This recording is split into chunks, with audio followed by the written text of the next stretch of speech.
Hi everyone, welcome along to another episode of the Celtic View Podcast. We are sitting here after another very fine weekend for the first team, the women's team and the B team, and we are going to go through all of that and preview another big week of fixtures for all three teams. As ever, I am joined by our Celtic View editor, Paul Cuddihy. Paul, it was a rather good weekend, wasn't it, for Celtic, as just mentioned? It was very enjoyable. Started off with the B team, but then obviously the double header on Sunday. Stunning performance from the first team down at Rugby Park, and then a really impressive victory for the women's team against Glasgow City. Yeah, definitely. We've got plenty to get through. So why don't we start off then, Paul, with the match on Sunday for the first team down in Ayrshire against Kilmarnock at Rugby Park. It was a 4-1 victory in the end, but I think at many points during that first 20-30 minutes we probably thought we could be getting another 9 here, didn't we? Oh, I mean, the first half was just breathtaking, and we spoke about it before about how that pitch can obviously sometimes be a bit of a leveler, but the way the team started the game was just phenomenal. And I looking back on it, I kind of feel that if we'd scored the penalty at 3-0, and that would have put us 4-0 up in the blink of an eye in that game, I think we really could have steamrolled them, and it kind of maybe steadied things a wee bit for Kilmarnock, although they obviously lost another goal. But the first half performance was just outstanding. I mean, the football we played was, breathtaking. I think the manager said afterwards to Celtic TV that opening 45 is potentially the best opening 45 minutes he's seen from the team this season. Would you go along with that? I think that's what we're capable of. That's why whenever we see things click into place with this team, you think there's nobody in Scotland can live with us, and we're capable of doing that to any team if everything works. And we start off and we get that early goal, which we did.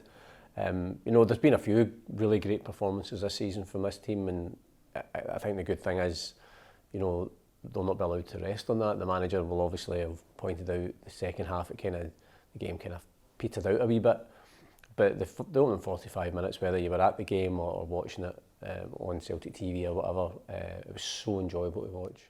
Because we always say when we're leading up to games and we're previewing, like we'll preview Motherwell, and you say, what do you think? And you always say, well, if we turn up, then we'll be absolutely fine. And there were points in that first half where you're looking at it and going, we have turned up, and this is maybe one of those games where we could really put the foot down and get a lot of goals. Now, to be fair, Kilmarnock then changed things and made it a little bit more difficult because they were extremely open in those first 30 minutes in particular. But overall, I mean, yes, the second half wasn't as free-flowing and as fast as it was in the first, but just such a dominant display overall and capped off with some brilliant goals. Yeah, I mean, it was superb from the moment Kyogo scored that first goal.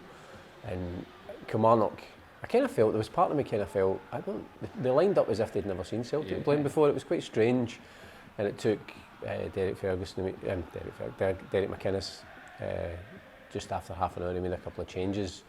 I've often kind of joked that you're never quite sure. If you just saw a picture of Derek McInnes, you would never know whether his team are winning or losing, because he always looks miserable anyway. But I thought we were superb. Matt O'Reilly, the 2 goals he scored, but I think his overall play was superb. But then again, what was really pleasing as well is, Awata got another 90 minutes, and he was excellent. Kobayashi at the back looks so stylish. So it just shows you the strength of the squad, that you can rest someone like Cameron Carter-Vickers, who's has to be one of the candidates for Player of the Year in Scotland, and we bring another player in, and the defence it just remains seamless. So these are really encouraging signs for us. And then also to get the chance to bring a couple of the young guys on, and Rocco Vata and Ben Summers to get his debut as well was brilliant. We'll get into a couple of the individual performances of the players that you mentioned there in just a little bit. To go through the goals, I mean, Kyogo got his 49th for the club. Obviously had the chance to make it 50 from the penalty, which he unfortunately missed, but that first goal is just a brilliant example of Kyogo's awareness. When you see it like in the wide camera, when the boy's playing the ball back, Fraser Murray, he is alert to knowing that he's going to try and play that back. I'm going to nip in there. Brilliant composure, brilliant finish. And then even the next goals as well. Alistair Johnston with a little dink cross. We had Steve Guppy in the podcast last week who was talking about how he'd helped Alistair's crossing. Brilliant ball into the back post, and Maeda's was there to head home. I thought he was brilliant. And as you talked about Matt O'Reilly, he's a player that I think a lot of Celtic fans have maybe been speaking about of late, just maybe suggesting has his performances been exactly to the level they were when he first came in. I think performance-wise it has been good. I thought he played well against Rangers last week. However, against Kilmarnock on Sunday, I thought he was really back to his best. Do you know what's funny? I think the one thing that maybe, and probably by his own admission, that has been missing this season has been goals. That, you know, I think he is either the top or joint top in terms of assists this season. So in terms of his contribution to what the team's doing, and probably the only thing that maybe highlights the fact that, you know, because there's such high standards when he came in, he was phenomenal, is the fact he hasn't scored as many goals as probably he would have liked. But, you know, now that that's clicking into place as well, but, you know, he looks stylish on the ball, and, you know, I thought that will give him massive confidence. Just it wasn't just the fact that he scored the 2 goals, it was the manner in which the first one he just passed it in, the second one brilliant finish into the corner, and I wonder if there was a wee part of him was thinking I'd have liked that penalty for my hat trick as well. Yuki Kobayashi came in from the start. Cameron Carter-Vickers was given a rest, I think the manager said, because of the pitch at Rugby Park. Now, Kobayashi, we've managed to see a bit of him so far at Celtic. Started a couple of games in February. He came in for the game against Hearts away at Tynecastle in the Scottish Cup. But I thought on Sunday he was so impressive, very much on the ball in terms of his composure, but also because Kilmarnock were basically just long balls forward for that whole game. Big Kyle Vassell up front, trying to hit him and trying to hit Yuki Kobayashi as well. But he won all of his duels as well. He was really, really good. Yeah, I think everybody's been impressed with him every time they've seen him. He does look so comfortable on the ball. His first touch is great. He's happy to take the ball and, you know, drive forward if necessary. His distribution's great. But as you say, you know, there's that hints at his quality as a footballer, but there's obviously a physical aspect of being a defender, and again he came through that in what is a difficult pitch against potentially difficult opponents. You know, he was comfortably in charge of anything that came forward from Kilmarnock's point of view. And it just means that when we then get to the summer, the good thing about, we'll get into Tomoki Iwata in a moment as well, the good thing about Iwata and Yuki Kobayashi is that they've been able to come in and it's not been expected that they've had to hit the ground running. So they're going to have this 5-month period from January to the summer where they can dip their toe in and out, they can learn a bit more about the system, and then when we get to the summer, I'm sure both of those players are going to be massive for us next season as well, which is such a healthy position to be in as a football club, that you're bringing in players and not expect them to have to be able to hit the ground running straight away. And then on Iwata's performance as well, so calm, so classy. Also, one of the players in the middle of the park that was giving us that energy going forward, particularly in the second half. I noticed that when the game was a little bit quieter and a little bit duller, in the last kind of 20 to 15 minutes when we had a few more chances, they were coming from him because he had that energy. And again, he was just outstanding. Well, I think it's interesting when he first came in and the odd time we've seen him playing, I think the presumption was that, you know, if you took Callum McGregor off, he would be anchor in the midfield. But I think what the last couple of games has shown is actually you can play the two of them together. Callum McGregor is just that fulcrum in midfield, but then you can push him forward. And then if you have the luxury of taking Callum McGregor off, as we did on Sunday, he can drop back and kind of dictate things there.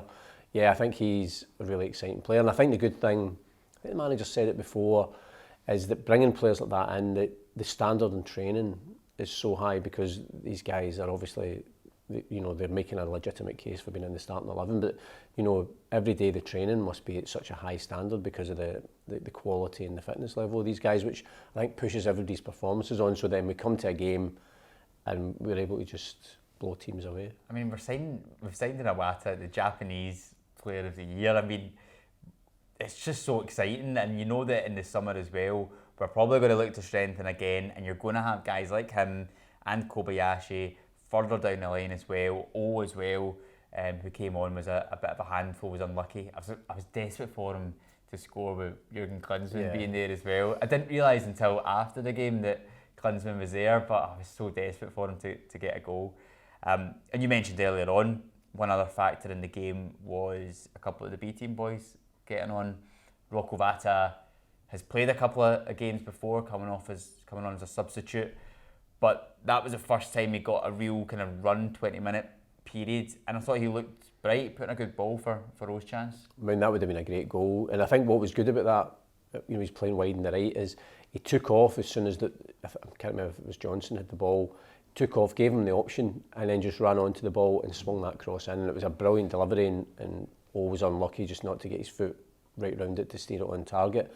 But I think that, again, what encourages me is, the manager's showing that there's no sentiment, that he'll only pick players for his team and for his squad that are there on merit. So he's not interested in, just giving somebody a few minutes just for the sake of it. He's only bringing these young guys, into training and into his matchday squad and into the team because he thinks they deserve it and because he thinks they can cope with it. So that's what encourages me. Obviously, we've seen Rocco a few times now, and I'm sure the two of them would have been sitting, especially when it was 3-0, Kyogo gets the penalty, and then it gets to 4. I'm sure they would have been hoping we would have got 5 or 6 in the first half, because probably the manager might have given them longer if it'd been even wider margin of victory at the time. But it's great for both of them, and for Ben Summers to make his first appearance in the first team. I know he's been training with the first team for quite a while, and again, that vindicates what's going on with the B team, and for what the coaches are doing. Then also is a great motivation and incentive for the other players, because they're all watching that game, seeing their friends and their teammates playing for the first team and thinking, that's where I want to be. Yeah, a huge congratulations to Ben Summers and making his Celtic debut, living the dream that I'm sure we all wish we would have been doing when we were younger. But that dream was long faded away from I think it was maybe in the last couple of years I realised that there's definitely no chance for me. Also the fact I'm terrible at football, but I probably knew a bit earlier. Motherwell this weekend then at home on Saturday, 3 o'clock kick-off. There's only 6 games left in the Premiership season for us now. I mean, we can comfortably say we're counting down the victories now, aren't we? Yeah, and it's so difficult. St Mirren are the only team that's beaten us domestically this season. Incredible. Yeah. So it's very difficult for teams, and Motherwell had actually been in a decent run before the weekend. I think we predicted that they would have won against Dundee United, but they actually lost that game. They can, there's no doubt they'll have a go. I think they'll be better organised than Kilmarnock. But this Celtic team is just, it's one of the things that managers said from day one. He wants to finish the season. There's no point being really, really strong in August if you're not strong in April, May.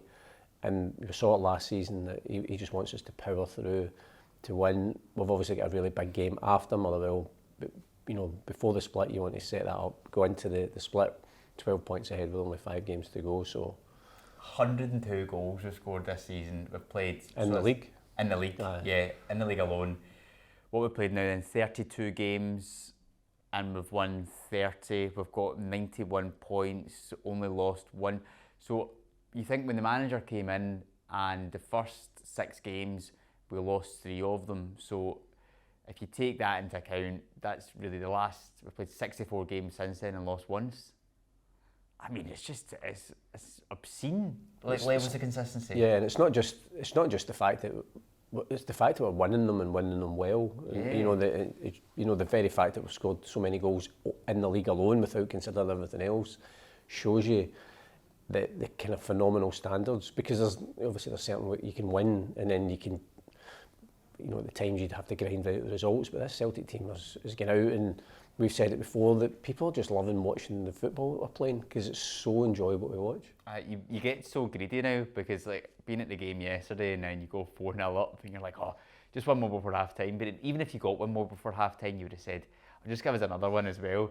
You're enjoying the football so much, but I need to rein in a little bit, because I do find I'm getting a little bit too greedy with the scorelines and things at the moment. But it's just, I mean, it's incredible. And people can talk to you about, maybe externally, that aren't Celtic fans, that maybe not even football fans, and they go, oh, but you just win all the time. like, can you really enjoy it? Well, yes, the football that we play, the goals that we score, like the levels of excitement you're getting to go to matches all the time now, it's, it's an interesting narrative, which, whether it's non-Celtic fans, well, certainly it's a narrative created by non-Celtic fans that suddenly somehow this is terrible for Scottish football and, there's dominance and there's such a big gap. I don't remember similar conversations back in the day when it wasn't us that were on top. So, I think it is very interesting that, and it's almost, I think it almost excuses, it gives teams an excuse as if, well, there's no choice, there's no point, we're never going to do anything. And that's just, we've seen it before with St Johnstone, they won a couple of cups, we've seen other teams. If you get the right manager and the right team in, the right group of players, you can still, mount challenges, for cups and stuff. But I think it's more the fact that there's, people don't want us to do well. Basically, basically. That's it. Let's move on to the women's team, Paul, because on Sunday they did do very well in their match against Glasgow City away from home at Petershill. A 4-2 victory. We were saying last week, is this a game they need to win to stay in the hunt for the title, because they were 8 points behind, and wow, did they turn up. Well, not only did they win 4-2, but they missed 2 penalties as well, and getting into the last 10 minutes, and it's 4-2, and Glasgow City were obviously pushing to try and get back in, and I was thinking, if they were to nick a goal, it would have made the last 5-10 minutes a bit nervy, but if Celtic had not seen that game out, having missed the 2 penalties as well, it would have been a real blow. But they thoroughly deserved the victory. They were by far the better team. Scored some good goals. Could have scored more. And against a team that haven't won in that park, and against a team that hasn't lost a league game all season. As you say, it was a must-win game. I think it's 5 points behind with 7 games to go. There's a lot of football still to be played. And also, I think the fact that we're playing Glasgow City at Hampden this coming weekend in the Scottish Cup semi-final. Now, Glasgow City, they would have known anyway, but they now know that we can beat them, and, there's tough league games coming up for both sides this week, but, I'm really looking forward to that game at Hampden. Yeah, so the lay of the land at the moment, as you said, we are in second place, we're 5 points behind with 7 games to go. However, we still have to play Glasgow City and Rangers, both of those games at home. Glasgow City and Rangers still have to play each other twice, and they come up against one another on Wednesday evening as well. So there are still plenty of points to be won and lost from all 3 teams that are hoping to be lifting that title, which makes it really exciting. So when you look at the table and you see 5 points with 7 games, the picture's maybe not as clear as that because of all the games that have to be played against one another. So it's going to be really exciting going forward. And that's where I think the split, this is the first time there's been a split in the Women's League, and I think it's the fact that they're playing each other twice as well, so there's a real, obviously it is a wee mini league between those top 6 teams, and as you say, if Glasgow City and Rangers, they're playing each other on Wednesday, probably the best result for Celtic if we beat Hearts is a draw, actually, because then it gives us a wee bit of a gap between Rangers, but then also increases, brings us closer to Glasgow City and puts a wee bit of pressure on them. But it's brilliant for the team because, say, we're in the last 4 of the Scottish Cup, we're in a title race, and we know finishing first or second gives us Champions League football as well. So it was a must-win game, and you could tell from the way we performed that the players knew that and went out on that stage against that quality of opposition and did really, really well. Yeah, well, let's get a little bit more from inside the camp from the women's team, a bit more of a lowdown on that really impressive 4-2 victory against Glasgow City, and looking ahead to a massive week because the 2 teams are going to play each other again on Sunday at Hampden Park in the Scottish Cup semi-final as the Celts look to retain their title. So, Paul, you're actually going to magically disappear in the next 5 seconds, and you're going to be replaced by Chloe Craig and Hana Kerner, who are going to look back on that 4-2 victory and ahead to this big week for the women's team. Yeah, it's really exciting to have 2 of the stars of the Celtic women's team from that big win on Sunday. You fine being called stars? Is that all right? Okay, yeah. Yeah? I mean, Have you been called it before? not really, but No? first Well, for everything, I guess. I'm going to call you today. So 2 of the stars of the Celtic women's team, we've got Hana Kerner and we've got Chloe Craig. Thank you so much for joining us in the Celtic View podcast. I mean, there's only really one place to start. 4-2 victory on Sunday against Glasgow City. Have you come down from it yet, Hannah? Yeah, I think we have. I think it was an excellent one for us and something we're super proud of, but we're already back at it and back on the field tomorrow. So I think we got to enjoy it for, a few moments after that, and we were able to be proud of that, but now it's been back to work. Yeah. How are you feeling, Chloe? I feel as if we enjoyed it, but you can't really think about it too much because there is a game within a week. Mm-hmm. So it was pretty much job done. Right, okay, on to the next one. So Yeah, but then going into that game as well, we were 8 points behind. Externally, there's a lot of chat that basically if we wanted to have a push for the title, this was a match we really had to win. So how did it feel going into it? Did you kind of feel any pressure at all, or what was it like? not really. I feel like within our own camp, we did feel confident and we did have the belief in each other. I wouldn't say there was anyone that was particularly nervous or felt any sort of pressure, but for me personally going into it, I felt absolutely fine.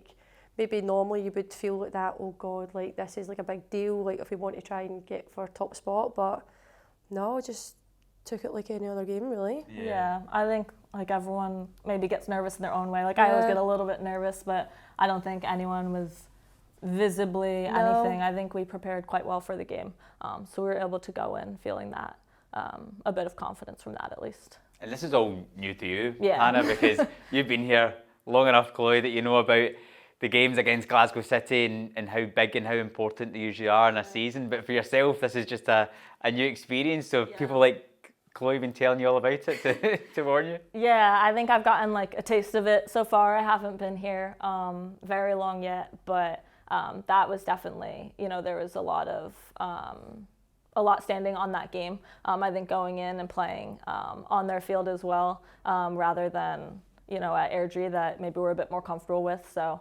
I think it's always exciting though, having a new opportunity, a new experience, and hoping for the best. Yeah. Let's go through some of the moments in the game, because we mentioned it was a huge win. I mean, not just to win the game, but to do so in style as well. Chloe, how impressed were you with how the team performed? Well, when it went 1-0 up, I was like, right, okay, we've got a step ahead, and it went 2-0. I was like, okay, impressive. And then obviously we went in at half time 2-0 up, and I was like, right, okay, I feel very confident. There wasn't a time I was like, we're losing this or we're not in the game. But no, it was class from the team, start to finish. Yeah. What was it that was so impressive about the team, do you think, in that game compared to maybe other times we've played Glasgow City this season? I'm not entirely sure. I would just say probably the fight, the hunger and the passion for wanting to win the 3 points. We know, everyone knows what's at stake. So I think it was just us going out there and doing the job, and I feel like we've done that in a good style and in our style. Yeah. And Hannah as well, what was probably even more impressive is not the fact that we went 2-0 in front, but then Glasgow City pull a goal back, and you might think at that point the pressure's about to start to mount, but then we just kicked on again and we were so impressive after that. Yeah, I mean, I think that says a lot about just the character, the personality of this team. I think we could have dropped our heads, we could have panicked, but we didn't, and we kept fighting. We fought, if anything, even harder to make sure that we walked away with 3 points. And Caitlin Hayes this season scoring from corners, I mean, what's she like? I mean, no one can stop her this season, can they? No, she's been class for us this season, but that's just her character. She's good in the air, she's good with the ball at her feet, but that's just what you get with Caitlin Hayes. Yeah, and then, Chloe, sorry to bring it up, but when it did go to 2-1, missed the penalty, what was kind of going through your head at that moment? Because then we did bounce back straight away after it to get the third goal, and then we ended up getting a fourth goal as well. So does that just kind of actually show the strength of character in the team that we can bounce back from setbacks? Well, normally, if you would miss a penalty, you would be like, oh, that's me, I've lost the game, or I've missed an opportunity for us to win the game. But after it, like the girls were like, keep your head up, and they were like supportive. But there was never a point after the penalty I was like, I've caused us like this goal or this game. But I just think it was like the confidence that I had within the team that we were going to do it. Like, I don't know, I can't explain it. Like, I just had the belief that we were going to go in and win it. Like, I never had any doubt that it was going to be a factor of us losing the game, or it was going to come down to that penalty was a result of a negative at the end of the whistle. So, yeah, no. We all miss penalties every once in a while. We do indeed, yeah. And I mean, in the game, we missed 2 penalties in the match, which is incredible to think we won match 4-2 and we still missed 2 penalties, so it could have made me feel a little bit better. Somebody has missed one. But it could have been more, which is just another sign of the strength of the team and the strength of that performance. But take us in, Hana, to full time when the whistle blows. What was it feeling like on the pitch? What was it feeling like in the dressing room? I think there was a lot of excitement. I think it was a bit of a crazy game. So we were just thrilled to be able to come out with a win, be proud of that performance. And I think there were moments of enjoying it, but I think we did refocus already pretty quick looking towards the next game, because there's still a lot more work to be done, and we know that. Yeah, I wouldn't say there was like too much celebration. Like, it was just basically right in the huddle, have like a talk, and then right, okay, changed, and then back to training the next morning. So because I mean, nothing's won yet. Yeah, exactly. Like, you can't celebrate too much. You know what I mean? Like, you need to just take it game by game. Yeah, and because we've got a game, we're recording this before the game against Hearts on Wednesday, but that is next up for us. It's Hearts away on Wednesday night. It's always a tricky place to go. I know we won there earlier in the season. I think we were the first team to beat them away from home this season in January. We won 2-1. And I think Hearts didn't have a game at the weekend as well. So how does it feel kind of going into that one? How's the legs? How's the minds? Are you feeling as fresh as possible? Well, off of the game on the weekend, obviously it was like a tough game, and we know that Hearts can make it really tough for us. We've seen it in previous games, but it's just like an R Cup final. So we just need to go out there and play our style, play our game like we did at the weekend, and just get the 3 points and keep our heads up and then get into the weekend. Yeah. Is that how you're viewing it, Hannah? Because you've got 7 games left. We're currently 5 points behind Glasgow City in second place. We've still to play them again later on this season. They're still to play Rangers twice. They're playing on Wednesday, so potentially points to be dropped. But is it viewing it as 7 cup finals essentially? Yeah, basically. I think each game's just as important as the next. You know, we're entirely focused on tomorrow. Sunday's win doesn't matter if we don't take care of business tomorrow. And yeah, I think kind of like we said, there's a lot to still be done, but it's one step at a time, one game at a time, and you know, taking care of what we can control. Yeah, but this season, Chloe, in the big matches, same as last year as well, when we went on to win 2 trophies, we showed that on our day we can beat any team in the league. And so far this season in the big matches, we've got a 4-2 victory there, and the derbies were undefeated as well. What is it about the team this season? Yes, touch wood, yes. What is it about the team this season and at points last season as well that they've been able to step up when it's mattered in those big occasions? I think it's just the character of each individual that makes us the team, as well as like Fran and David and Michael and the background staff. They try to drill it into us that we are better than what we are. Like, we can keep on pushing, and if they think we can give 100, we can go to that 120%. So I think it's just having the belief in each other that we have. And like Hannah said, like when we go 1-0 down, some people, like, their heads do go down and like, oh, like the pressure's on. But with us, it's just cool, calm and collected, and we just keep on pushing and push each other. Like, that's what we, like, at the end of the day, we all want the same goals at the end of the season. So in order for that, we need to perform, and we know that we need to push each other to be better. Mm-hmm. And then Sunday as well, it's another massive game against Glasgow City again, but this time in the Scottish Cup semi-finals, which are taking place at Hampden this season. Hannah, how are you? Looking forward to it? Yeah, I'm really looking forward to it. I think that's kind of been earmarked from the start, of knowing that we might have an opportunity to do that. And now that it's coming up so soon, I think it's hard not to, look forward to that and be excited and just, want to get out there and show what we can do.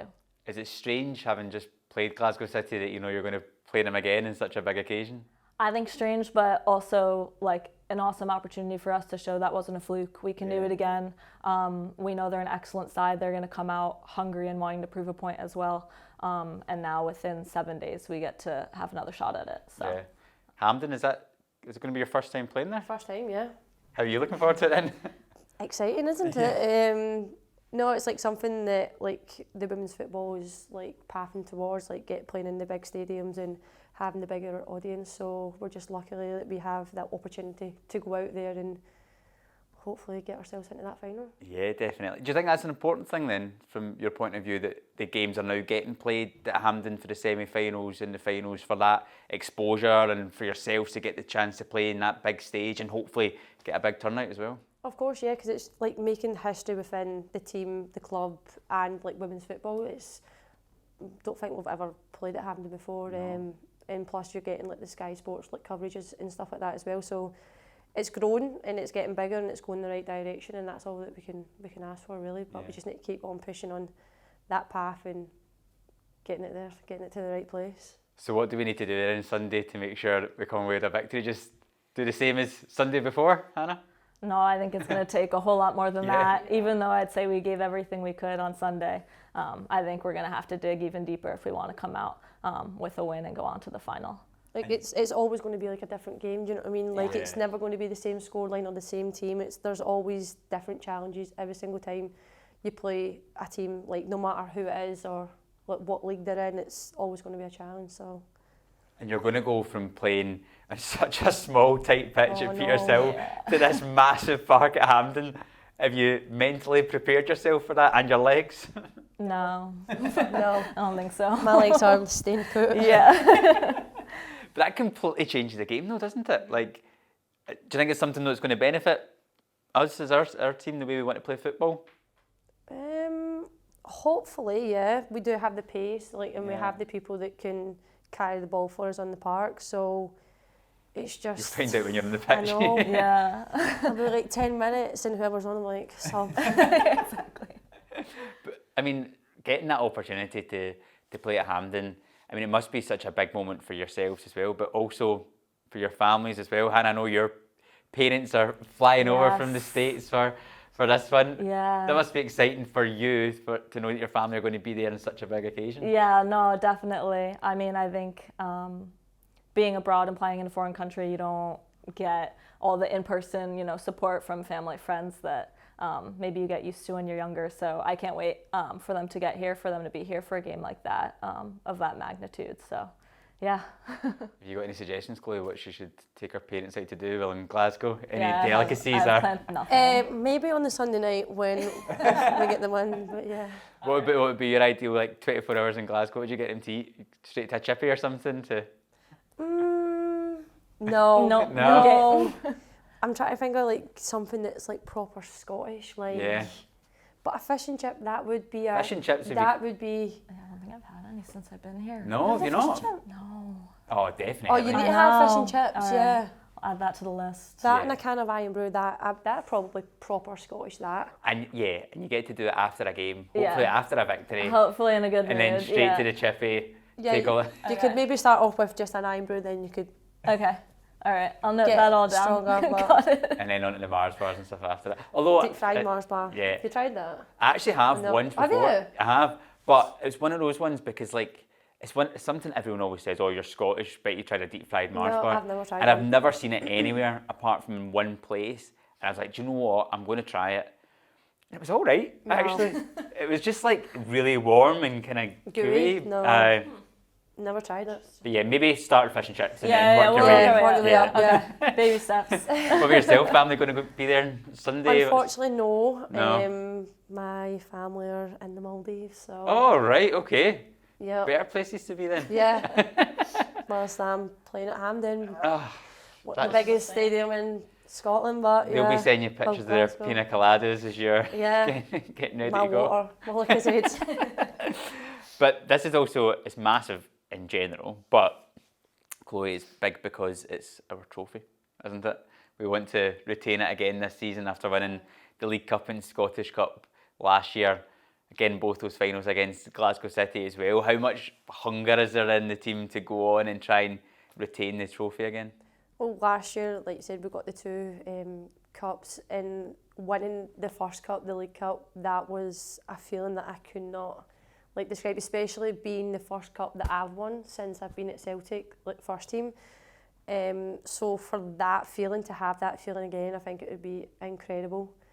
But obviously it is ours to defend, so we want it to stay in our cabinet. So we just need to go out there and do what we done on Sunday, but just push it even more. We know that we have it in our locker, and as a team, as a club, and we have the players, whether you're on the field or off the field. Plus we have the crowd.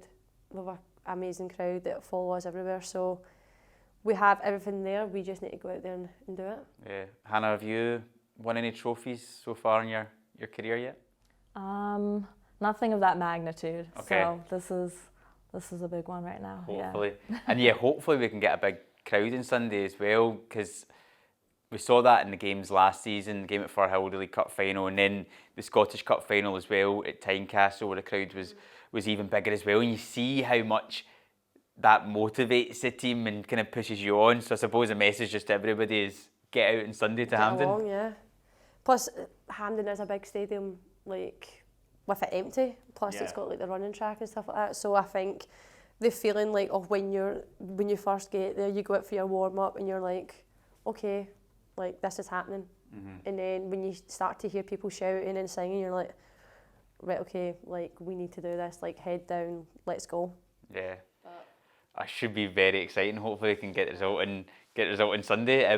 Hannah, I just wanted to ask you about yourself, because, as we said, you're still relatively new to the club. Yeah. So, how have you adapted to life at Celtic and Glasgow and Scotland? Are you finding yourself understanding people yet? Yeah, slowly but surely. The first couple of weeks was a bit of a struggle, but that was my own fault. I think I'm getting there. I think everyone since the moment I got here is just so incredibly helpful, helping me get acclimated on the field, off the field.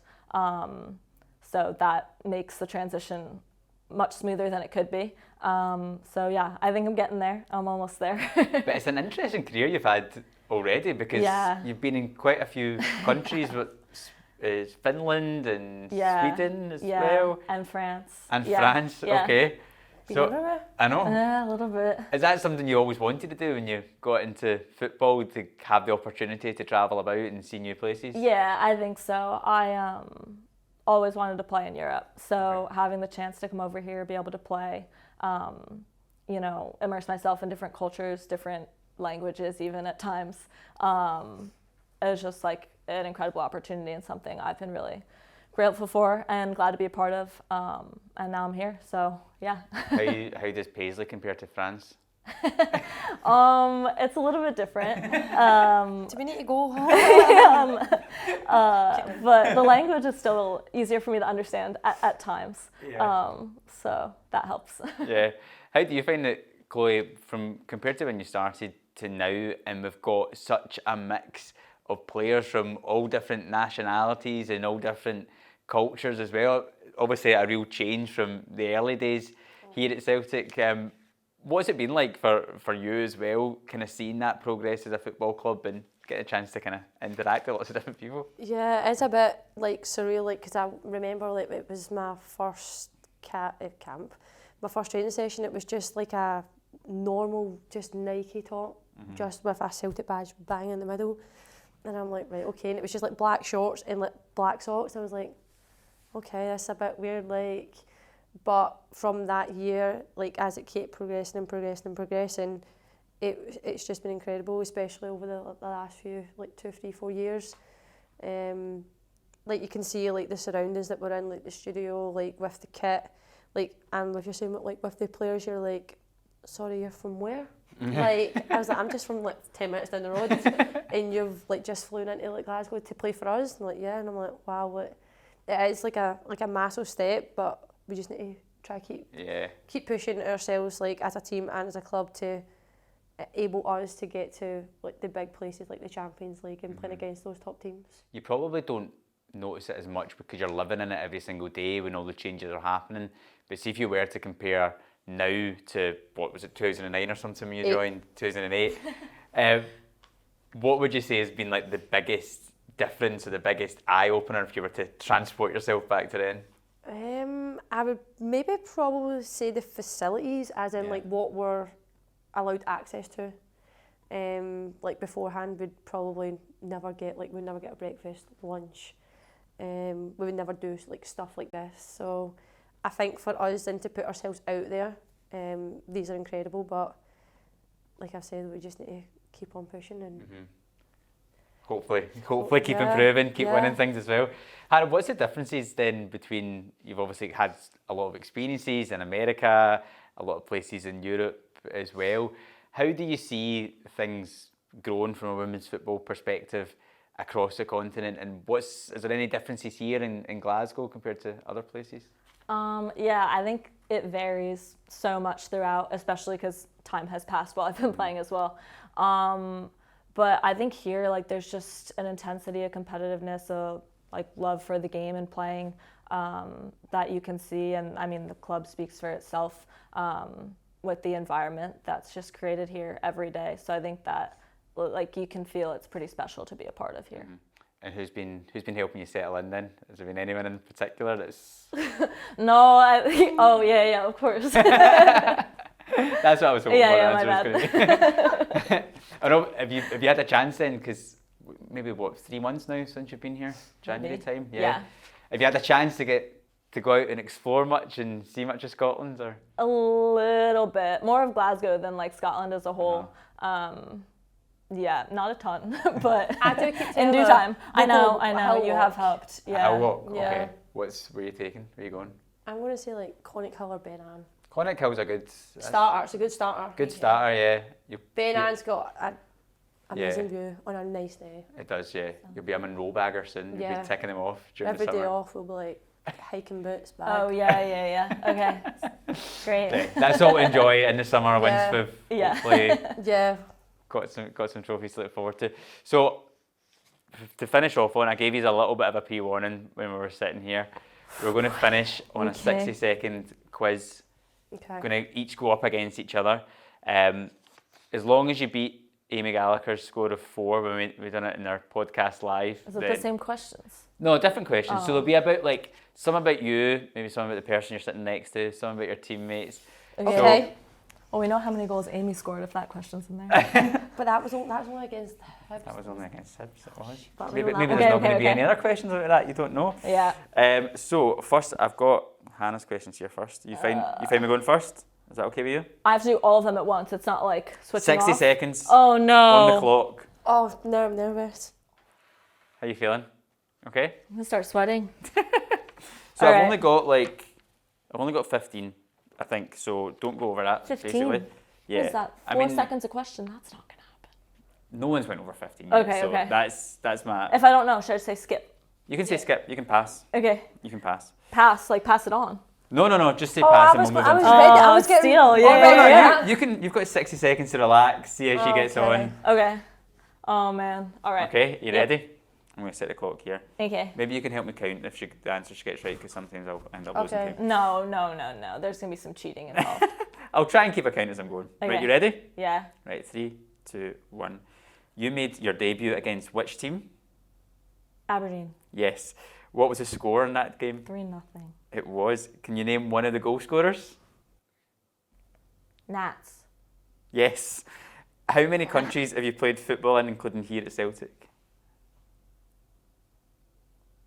5. Yes. Where in the US is Taylor Otto from? Oh, that's a trick question. Oh, North Carolina, but originally Ohio. Okay, yes, right. Name one of the teams she played for in the US. Louisville. Yes. Natasha Flint scored twice on Sunday. Which club is she on loan from? Leicester. Yes. A point for each. Can you name the 3 teams in the USA's World Cup group? No. New Zealand. No. Australia. No. Nigeria. No. Okay, you I'm can gonna pass. stop. Do you know the US women's team's head coach? Yeah. Vlatko. Yes. How many trophies did the Celtic women win last season? 2. Yes. I started that just before. Oh, so you got... That was class. That was good. That World So Cup group was a little bit embarrassing. 1, 2, 3, 4, 5, 6, 7, 8, 9. There's not a chance, I'm telling you right now, that I am getting half that. I want to know what the rest of them were. Do you want to know the rest of Yeah. them? Okay, so what did I have left? I had, Let's see if I would have got them. what player is the top goal scorer for the side since you arrived? Since I arrived. Ooh. Yeah. Am I Danny answer that? No. This was the questions that were That would left. have taken me Can a I say long time. Jazz? It's not Jazz. No, because Jazz, Amy that's a Gallagher? trick question. No. Lou. Caitlin. That is Caitlin. Yeah, Caitlin. 'Cause that's what I said, Caitlin, earlier on. I tried to put that In my that head. thought in your head. Oh. And then the next two were going to be about Chloe. So true or false, did Chloe Craig sign for Celtic in the 2000s? True. Yes. I And said 2008. I got yeah, lucky. true or false, did Chloe Craig have a loan spell at another Scottish club? I would say false, but I have no idea. Yes. You're good at this. Wow. That was good. That was good. Was that all 9. 15? That was all. Yeah. So you had. Oh, you had because 3 the World points Cup for the group World could Cup have one. been. Yeah. Not my best I work. feel as if I'm going to embarrass myself here. What? Well, I mean, Just I count just. 4 in your head. Beat Amy's 4. Wait, who is the US's World Cup group? Vietnam, Netherlands, and Portugal. Okay, yeah, it wasn't even close. Yeah. Do I have any questions like that? You've not got any on the US women's team, but you've got. You're going to say Scotland, I don't know. You've got 1 or 2 little Scotland ones. But we'll see how you get on. Right, you ready? God. You ready? Yeah. Right. 3, 2, 1. What was the score in our first match of the league season? 7-0. 9-0. Oh, swords! What player scored hat-tricks that day? Amy Gallagher. No. Okay, do you want another guess? Yeah. You get one of them. Did you get one of them? Jazz. Yes, okay. Point for that. Your first goal of the season was it was against which team in the league? It was the next game. It was a penalty. Oh my god, who was it? You can pass. Yeah, pass. Okay, it's Thistle. What was the score I that was day? going to say Thistle now. 3-0. 2-0. What team did you defeat in last season's Scottish Cup semi-final? What did you say, sorry? Who did you defeat in last season's Scottish Cup semi? Skip it. It was at Falkirk, extra time. Falkirk. It was at Falkirk. It was... Hibs. Hearts. Who's got the winner in last season's Scottish Cup final? Caitlin Hayes. Izzy Atkinson. Oh, it's the wrong code! Your There's time's no up. way. Did you get any? No. You got. I gave you a point for getting Jazz a hat trick. Was Shen the But I other thought the one? cups I feel like I'd mixed seen that up. somewhere. It was Clarissa. Oh. Oh, I'm forgetting Cal was even here. That was that worse than Amy? Yeah, that was 1. Can we retake? Wait, do Do a you- do you redo want- with the last ones. Do you want to try? Do you want to try some of these other ones to see if you get them? Just to get a little bit of self-confidence. I don't want to go into the game against Hearts low in confidence, and then I get the Yeah, points you don't for deserve it. that. Take a Now. few more. I know. So let's say. So I had one about Hana. Do you know what Hana's birthplace was in the US? Oh, no, do not ask me that. That's kind of easy. What? No, don't ask me Where that. did I say I'm from? I don't know. Okay, that's fine. Big Apple, New York. Oh, New York. New York. Okay. I knew New York. New York. Fran Alonso's from which Spanish city? Madrid. Yes. Right, okay. You Yes, can ask me safe these to two on face, yeah. camera. You gotta Which Italian team did Jacinta play for? Oh my god. know that. Top of the league. I can see them in my head. You can see the Top color, of the the league. light blue. Yeah, Light blue, it's like yeah. blue, It yeah. begins with an N, I think. Yes. It's not, I was going to say Mars. Ends in an I. Yeah. Maradona. Fill in Maradona between. played for them. It's Napoli. Napoli. Napoli. Yes. Yes. That was awesome. Name one English club Natalie Ross played for. Arsenal. Yes. How many goals have you conceded in the league this season? Oh, I okay. just said 2 more. Not many. 7? 7. Oh, Yes. nice. There you go. That's a good. few. You've saved some face there. Yeah. You saved some face. So you can go into the game. That and was Wednesday. the real Absolutely fine. test. But there was a Just cut the tiebreaker. other one out. There was a Yeah. No one needs tiebreaker to as know. well, Oh, let's do it. just in case. Wait, so we have to shout it first? Buzz. No. So whoever gets closest. All right, okay. Oh. So the question is, how many goals have you scored in the league this season as a team? What would you think? 107.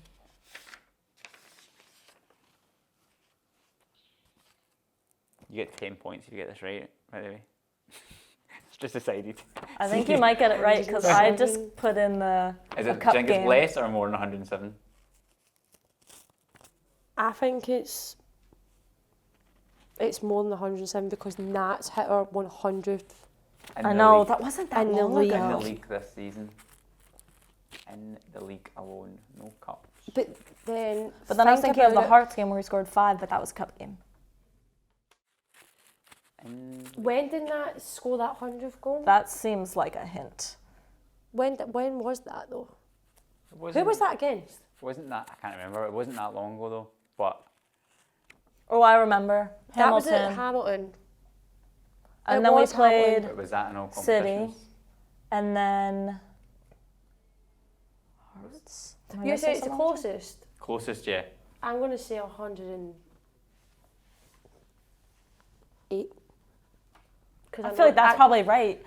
It's more than 7. That's got Is to be it? more than 7. If it's not more than 7, I'm looking 4 at this. to page. The against answer. Thistle. The answer. But then we just scored. 4-2 against in the league. Thistle.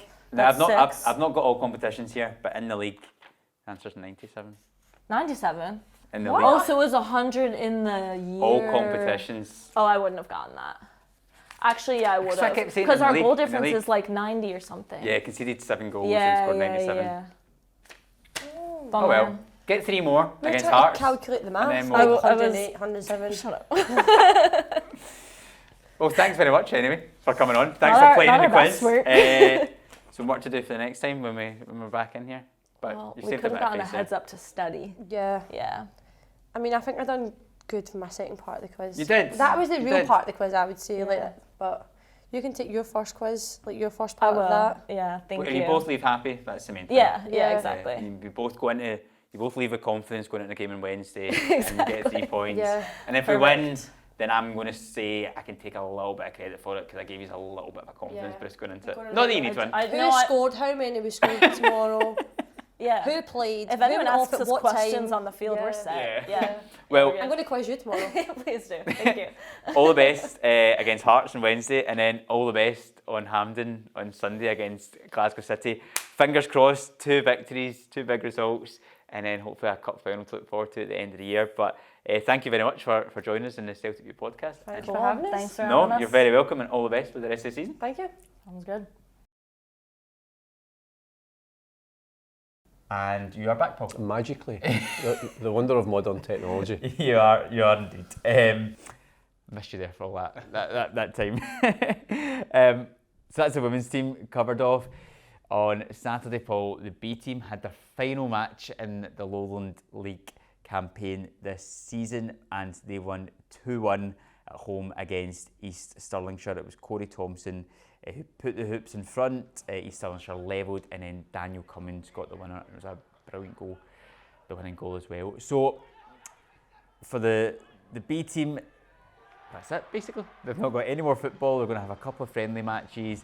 They're going to have a chance to maybe try and get into some first team action and train with them and just kind of keep themselves ticking over. But I suppose it gives us an opportunity then just to reflect on the Lowland League as a whole for the B team. Currently sitting second. Teams above them, Spartans who've won the league, and teams below them still have a few games to play. So the positions could change, but hopefully it does stay in second place. But they've amassed more points than they did last season as well. So how would you kind of reflect back in the season for them? I mean, I think it's been a really excellent season. They've obviously still got the Glasgow Cup as well, They do, so yeah, sorry. they've got a chance of winning a trophy. But you know, I think it's been really beneficial again. I think it's a really young team, and you saw that again on Saturday, particularly with some of the more experienced players that were training and playing with the first team. And I think Darren O'Day had said as much after the game that this was, you know, this is the squad effectively that they're going to take into next season, which again they've got the benefit of another year of playing against some really good teams, some really good players, some really tough teams, and it can only be beneficial. And I think the biggest mark of that, you know, the fact that we're up near the top of the table is obviously a testament to the team's quality, but the biggest marker is the fact that we're starting to see progress. You know, we mentioned Ben Summers, Rocco Vata, Bosun Law, all 3 of them have now made their first team debut. There's other players in that squad that have been training with the first team as well. That's ultimately what the goal of the Celtic B team is. But by playing in the Lowland League, and then obviously the fact that we've qualified for the Champions League, to play in the UEFA Youth League. These are invaluable experiences, and I think that playing, so much of the season was Saturday, Wednesday. I think that whole experience in terms of their professional development has been brilliant, and it's been I think it's been good because there's been highs and lows, there's been setbacks, and I think, again, we've spoken about it before, it's how the coaches are judging these players sometimes and how they respond to setbacks, and by and large they've passed these things with flying colours. So I think it's really encouraging, and hopefully we're seeing, in 1, 2, 3 years' time, we're talking about some of these young players being part of a regular first team Celtic squad. Yeah, as you said, they've had so many experiences. Even we've spoke about the Youth League and Premier League Cups and everything, but even just in the Lowland League as a whole throughout this campaign, they've had so many experiences, highs and lows. They've scored last-minute goals, they've conceded last-minute goals to lose games or draw games. They've had big derby victories. They've had all sorts going on. And looking back to how they started the campaign, in terms of results, it was a bit hit and miss. They would win a game and then maybe go a couple without. So I think it's even more impressive that they've then managed to put this run together towards the middle to then the back end of the season, to put themselves into second place and to get more points than they did last season. And it's also really impressive that they managed to do that, because when you listen to Dan and Stephen talk, they'll always say it's about performance over results. But they've managed to find a kind of synergy between the two, which they maybe didn't have at the start of the season, where they're playing well and getting results and getting all these amazing experiences at the same time. Well, I think the whole point this season, with Stephen being part of the B team, was to kind of sync up what the B team did so that it reflected and mirrored what the first team are doing. Because obviously the logic of that is if these young players are used to training and playing a certain way, apart from the obvious culture shock of moving up to the first team in terms of the standard, in terms of fitness and quality, they'll at least know the kind of rudiments of that. So I think that's maybe that's why the early season, it took them a wee bit of time to get into that rhythm of how they're playing. There's no doubt that the European experience, playing against some top European sides and performing well and competing well, would have helped them in terms of their confidence as well. But I think overall the coaches will be pleased. It's still a very young team. There's some of these young guys that are obviously still able to play and have been playing with the under-18s, for example. So that's really encouraging. But ultimately, I think traditionally when you're growing up as a Celtic fan, you always want to see some of the young players coming through from the academy. I think it's that kind of, you can relate to them because obviously, as you mentioned earlier on, they're living the dream that all of us had as young guys, and obviously now young girls that they can play for Celtic one day.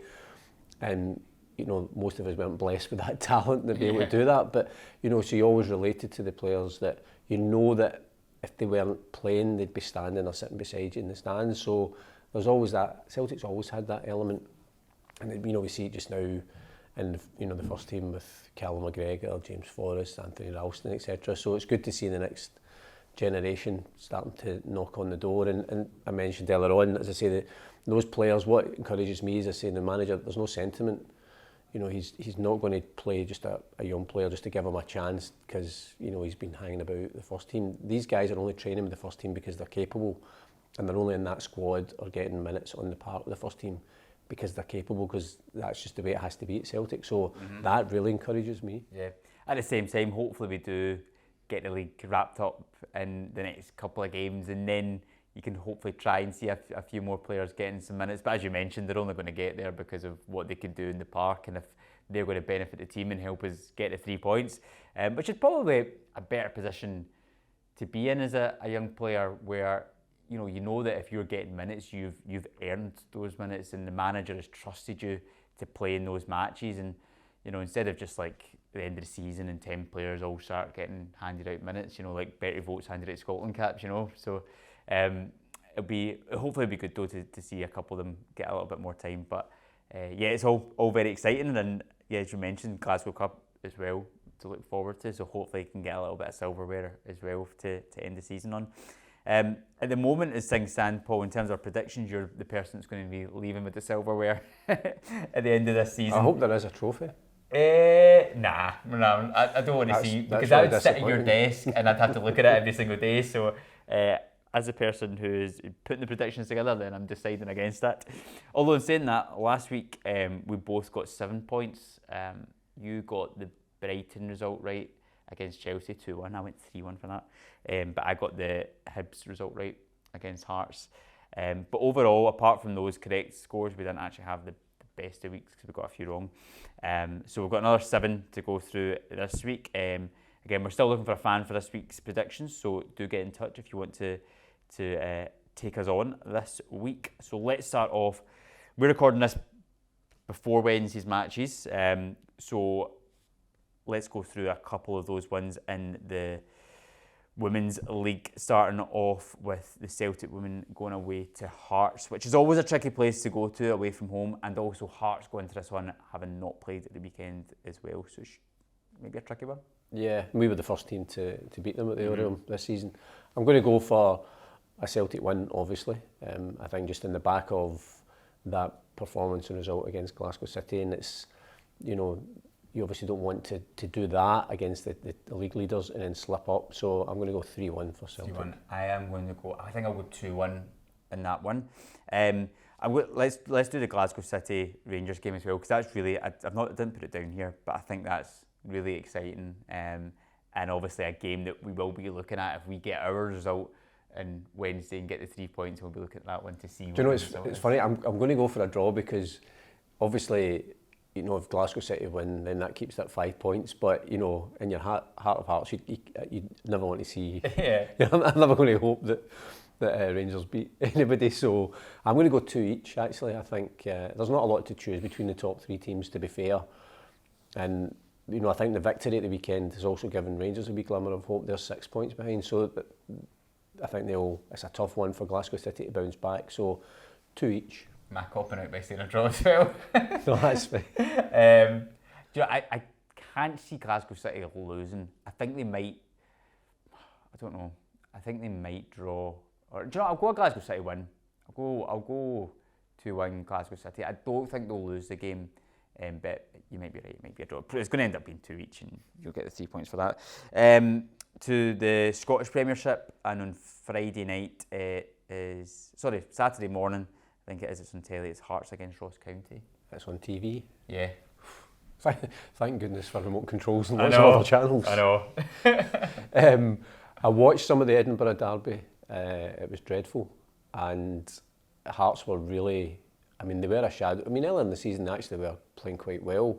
They were by far the better team earlier in the season than Hibs, but they look a shadow of themselves. They look like a team that's completely devoid of confidence. And I think putting Stephen Naismith in for Robbie Nielsen, I don't really know if that's steadying the ship. So